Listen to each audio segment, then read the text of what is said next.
Hello friends, I'm Ellie, welcome to Cardboard Design. Today, I will tell you beautiful fairy tales. I believe you will like it. Let's listen together.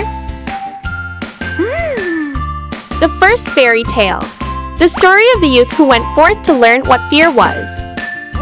A certain father had two sons, the elder of whom was smart and sensible and could do everything, but the younger was stupid and could neither learn nor understand anything, and when people saw him they said, "There's a fellow who will give his father some trouble."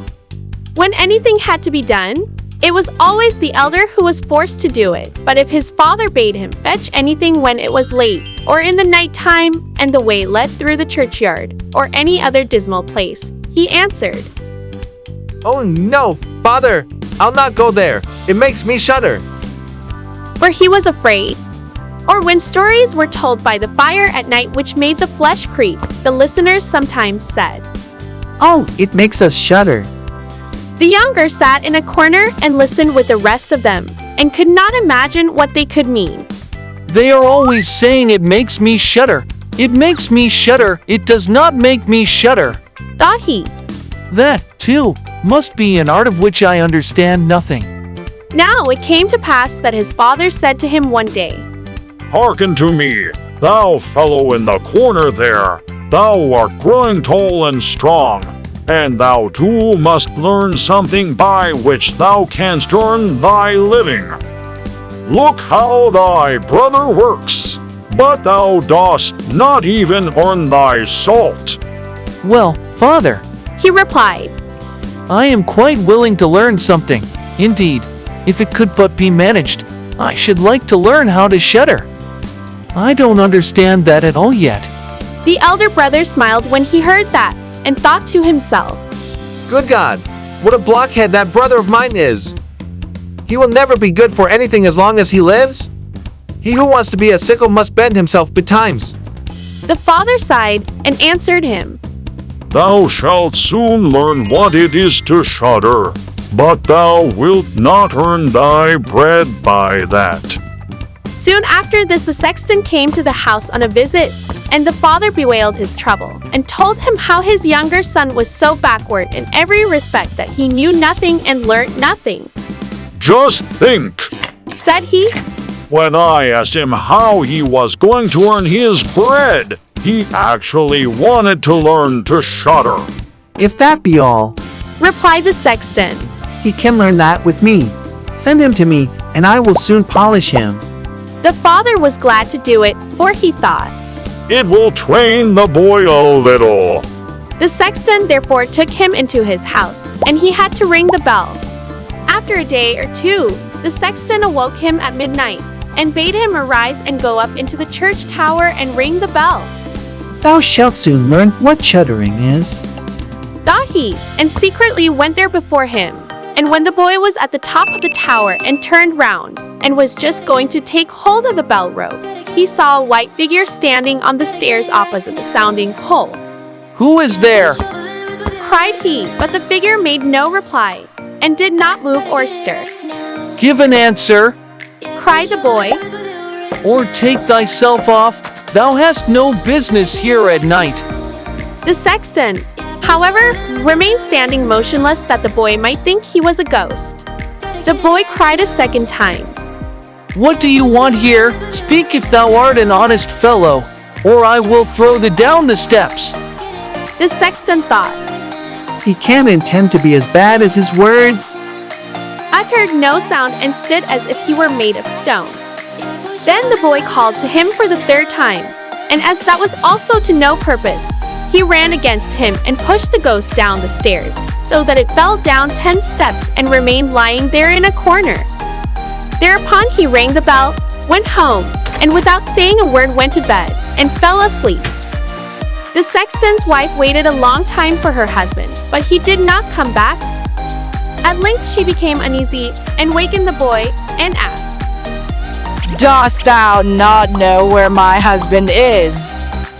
He climbed up the tower before thou didst. No, I don't know. replied the boy. But someone was standing by the sounding hole on the other side of the steps. And as he would neither give an answer nor go away, I took him for a scoundrel and threw him downstairs. Just go there and you will see if it was he. I should be sorry if it were. The woman ran away and found her husband, who was lying moaning in the corner and had broken his leg. She carried him down, and then with loud screams she hastened to the boy's father. Your boy Cried she. has been the cause of a great misfortune. He has thrown my husband down the steps and made him break his leg. Take the good-for-nothing fellow away from our house. The father was terrified and ran thither and scolded the boy. What wicked tricks are these? Said he. The devil must have put this into thy head. Father, He replied. do listen to me. I am quite innocent. He was standing there by night like one who is intending to do some evil. I did not know who it was, and I entreated him 3 times either to speak or to go away. Oh, Said the father. I have nothing but unhappiness with you. Go out of my sight. I will see thee no more. Yes, Father, right willingly. Wait only until it is day. Then will I go forth and learn how to shudder, and then I shall, at any rate, understand one art which will support me. Learn what thou wilt. Spake the father. It is all the same to me. Here are 50 thalers for thee. Take these and go into the wide world, and tell no one from whence thou comest, and who is thy father, for I have reason to be ashamed of thee. Yes, Father, it shall be as you will. If you desire nothing more than that, I can easily keep it in mind. When day dawned, therefore, the boy put his 50 thalers into his pocket, and went forth on the great highway, and continually said to himself, If I could but shudder. If I could but shudder. Then a man approached who heard this conversation which the youth was holding with himself, and when they had walked a little farther to where they could see the gallows, the man said to him, Look, there is the tree where 7 men have married the rapemaker's daughter, and are now learning how to fly. Sit down below it, and wait till night comes, and you will soon learn how to shudder. If that is all that is wanted, Answered the youth. it is easily done. But if I learn how to shudder as fast as that, thou shalt have my 50 thalers. Just come back to me early in the morning. Then the youth went to the gallows, sat down below it, and waited till evening came. And as he was cold, he lighted himself a fire, but at midnight the wind blew so sharply that in spite of his fire, he could not get warm. And as the wind knocked the hangmen against each other, and they moved backwards and forwards, he thought to himself, Thou shiverest below by the fire, but how those up above must freeze and suffer. And as he felt pity for them, he raised the ladder, and climbed up, unbound one of them after the other, and brought down all 7. Then he stirred the fire, blew it, and set them all round it to warm themselves. But they sat there and did not stir, and the fire caught their clothes. So he said, Take care, or I will hang you up again. The dead men, however, did not hear, but were quite silent, and let their rags go on burning.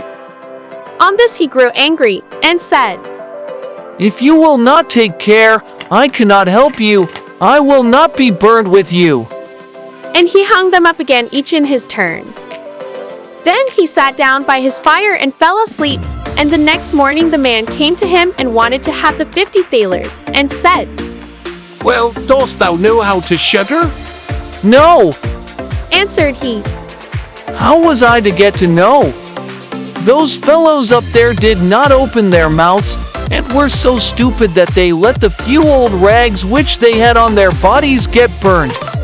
Then the man saw that he would not get the 50 thalers that day, and went away saying, One of this kind has never come my way before. The youth likewise went his way, and once more began to mutter to himself, If I could but shudder. If I could but shudder. A wagoner who was striding behind him heard that and asked, Who are you? I don't know. answered the youth. Then the wagoner asked, From whence comest thou? I know not. Who is thy father? That I may not tell thee. What is it that thou art always muttering between thy teeth? replied the youth. I do so wish I could shudder, but no one can teach me how to do it. Give up thy foolish chatter. Said the wagoner. Come, go with me. I will see about a place for thee. The youth went with the wagoner, and in the evening they arrived at an inn where they wished to pass the night. Then at the entrance of the room the youth again said quite loudly, If I could but shudder. If I could but shudder. The host who heard this laughed and said, If that is your desire, there ought to be a good opportunity for you here. Be silent. said the hostess. So many inquisitive persons have already lost their lives. It would be a pity and a shame if such beautiful eyes as these should never see the daylight again. But the youth said, However difficult it may be, I will learn it, and for this purpose indeed have I journeyed forth. He let the host have no rest, until the latter told him that not far from thence stood a haunted castle where anyone could very easily learn what shuddering was, if he would but watch in it for 3 nights. The king had promised that he who would venture should have his daughter to wife, and she was the most beautiful maiden the sun shone on. Great treasures likewise lay in the castle, which were guarded by evil spirits, and these treasures would then be freed, and would make a poor man rich enough. Already many men had gone into the castle, but as yet none had come out again. Then the youth went next morning to the king and said if he were allowed he would watch 3 nights in the haunted castle. The king looked at him, and as the youth pleased him, he said, Thou mayst ask for 3 things to take into the castle with thee, but they must be things without life. Then he answered, Then I ask for a fire, a turning lathe, and a cutting board with the knife. The king had these things carried into the castle for him during the day. When night was drawing near, the youth went up and made himself a bright fire in one of the rooms, placed the cutting board and knife beside it, and seated himself by the turning lathe. If I could but shudder. Said he. But I shall not learn it here either. Towards midnight he was about to poke his fire, and as he was blowing it, something cried suddenly from one corner, Oh, how cold we are! You simpletons! cried he. What are you crying about? If you are cold, come and take a seat by the fire and warm yourselves. And when he had said that, 2 great black cats came with one tremendous leap and sat down on each side of him, and looked savagely at him with their fiery eyes. After a short time, when they had warmed themselves, they said, Comrade, shall we have a game at cards? Why not? He replied. But just show me your paws. Then they stretched out their claws. Oh, Said he. what long nails you have. Wait, I must first cut them for you. Thereupon he seized them by the throats, put them on the cutting board, and screwed their feet fast. I have looked at your fingers, Said he. and my fancy for card playing has gone. And he struck them dead and threw them out into the water. But when he had made away with these 2, and was about to sit down again by his fire, out from every hole and corner came black cats and black dogs with red-hot chains, and more of them came until he could no longer stir, and they yelled horribly, and got on his fire, pulled it to pieces, and tried to put it out. He watched them for a while quietly, but at last when they were going too far, he seized his cutting knife and cried, Away with ye vermin! and began to cut them down. Part of them ran away, the others he killed and threw out into the fish pond. When he came back he fanned the embers of his fire again and warmed himself. And as he thus sat, his eyes would keep open no longer, and he felt a desire to sleep. Then he looked round and saw a great bed in the corner. That is the very thing for me. Said he, and got into it. When he was just going to shut his eyes, however, the bed began to move of its own accord, and went over the whole of the castle. That's right, said he. but go faster. Then the bed rolled on as if 6 horses were harnessed to it, up and down, over thresholds and steps, but suddenly hop, hop, it turned over upside down, and lay on him like a mountain. But he threw quilts and pillows up in the air, got out and said, Now anyone who likes may drive. and lay down by his fire, and slept till it was day. In the morning the king came, and when he saw him lying there on the ground, he thought the evil spirits had killed him and he was dead. Then said he, After all, it is a pity. He is a handsome man. the youth heard it, got up, and said. It has not come to that yet. Then the king was astonished, but very glad, and asked how he had fared. Very well indeed. Answered he, One night is past, the 2 others will get over likewise. Then he went to the innkeeper, who opened his eyes very wide, and said, I never expected to see thee alive again. Hast thou learned how to shudder yet? No, said he. it is all in vain. If someone would but tell me. The second night he again went up into the old castle, sat down by the fire, and once more began his old song.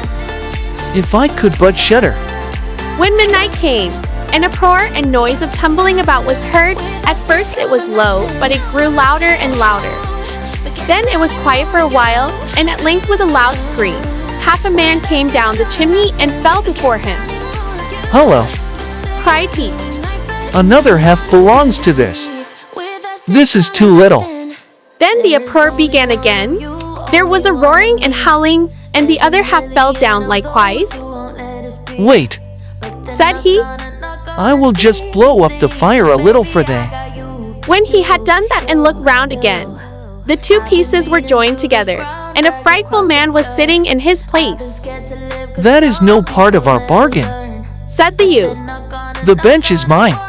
The man wanted to push him away. The youth, however, would not allow that, but thrust him off with all his strength, and seated himself again in his own place. Then still more men fell down, one after the other. They brought 9 dead men's legs and 2 skulls, and set them up and played at 9 pins with them. The youth also wanted to play, and said, Hark you, can I join you? Yes, if thou hast any money. Money enough, Replied he. but your balls are not quite round. Then he took the skulls and put them in the lathe and turned them till they were round. There, now, they will roll better. Said he. Hurrah! Now it goes merrily. He played with them and lost some of his money, but when it struck 12, everything vanished from his sight. He lay down and quietly fell asleep. Next morning the king came to inquire after him. How has it fared with you this time? Asked he. I have been playing at 9 pins, He answered. and have lost a couple of farthings. Hast thou not shuddered then? At what? Said he. I have made merry. If I did but know what it was to shudder. The third night he sat down again on his bench and said quite sadly. If I could but shudder. When it grew late, 6 tall men came in and brought a coffin. Then said he, That is certainly my little cousin, who died only a few days ago. and he beckoned with his finger, and cried. Come, little cousin, come. They placed the coffin on the ground, but he went to it and took the lid off, and a dead man lay therein. He felt his face, but it was cold as ice. Stop. Said he, I will warm thee a little. and went to the fire and warmed his hand and laid it on the dead man's face, but he remained cold. Then he took him out and sat down by the fire and laid him on his breast and rubbed his arms that the blood might circulate again. As this also did no good, he thought to himself, When 2 people lie in bed together, they warm each other. and carried him to the bed, covered him over and laid down by him. After a short time the dead man became warm too, and began to move. Then said the youth, See, little cousin, have I not warmed thee? The dead man, however, got up and cried, Now will I strangle thee. What? said he. Is that the way thou thankest me? Thou shalt at once go into thy coffin again. And he took him up, threw him into it, and shut the lid.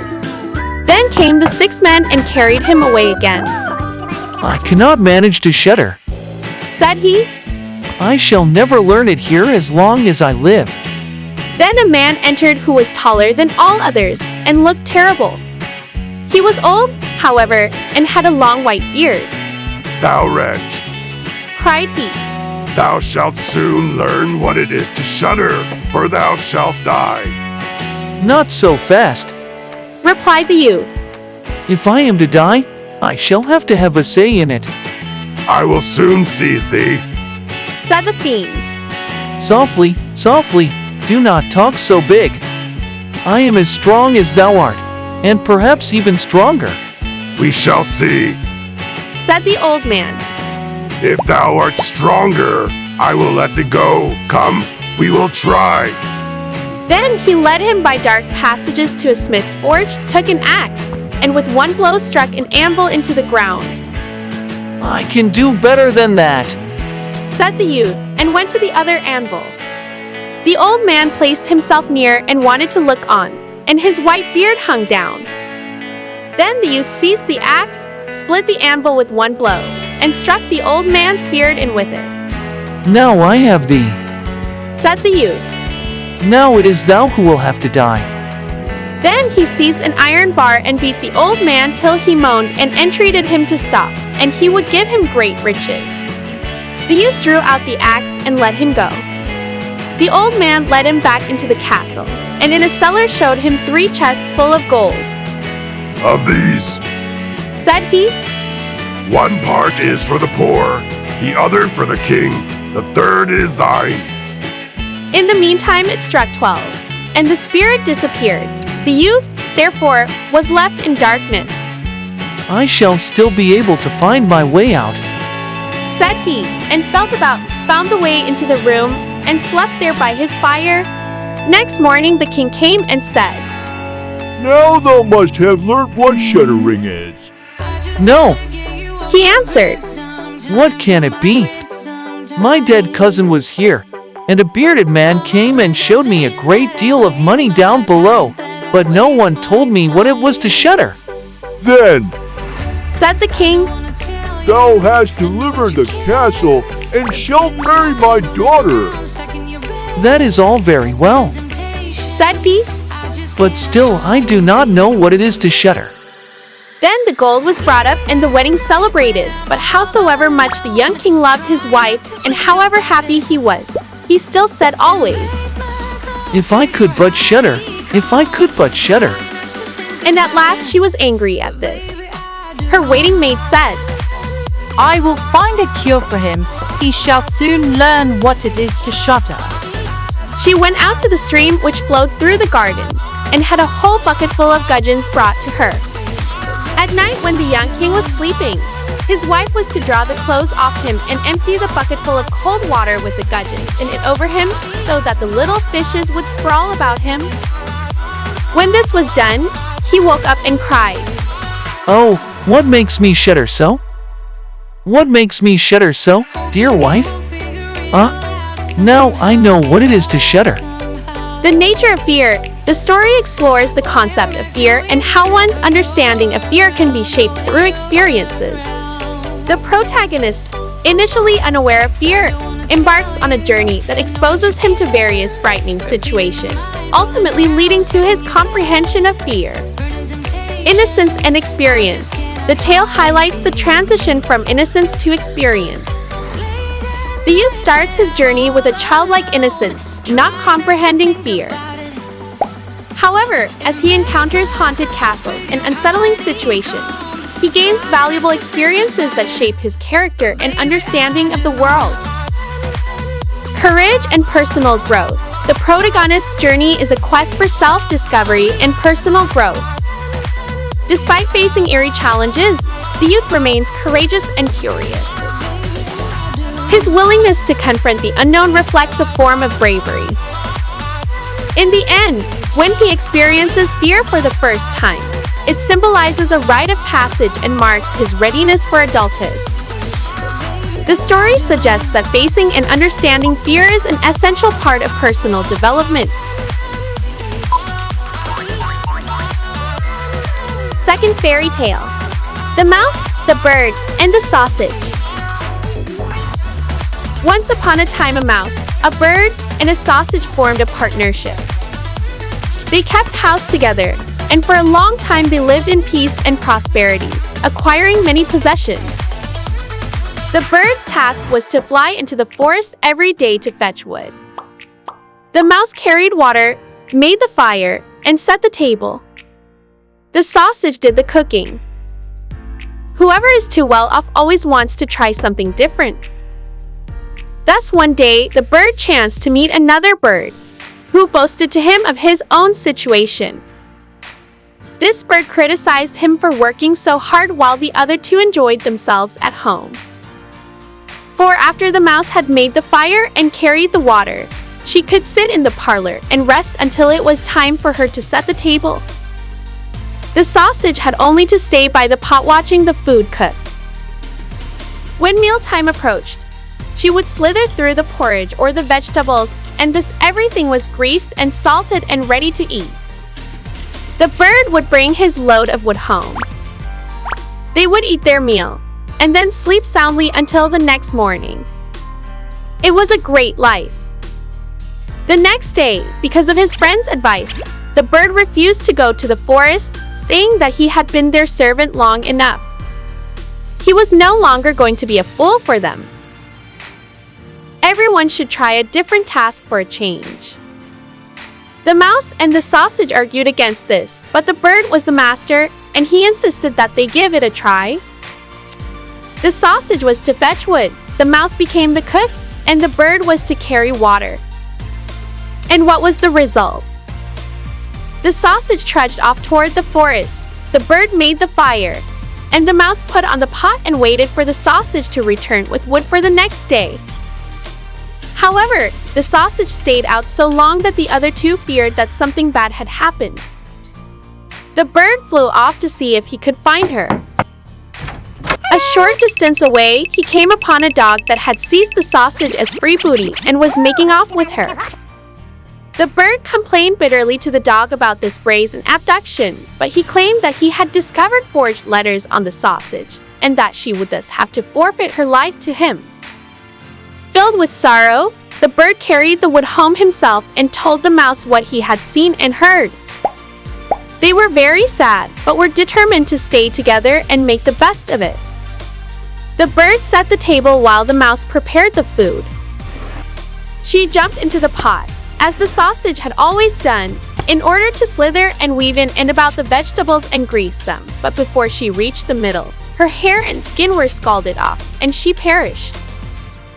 When the bird wanted to eat, no cook was there. Beside himself, he threw the wood this way and that, called out, looked everywhere, but no cook was to be found.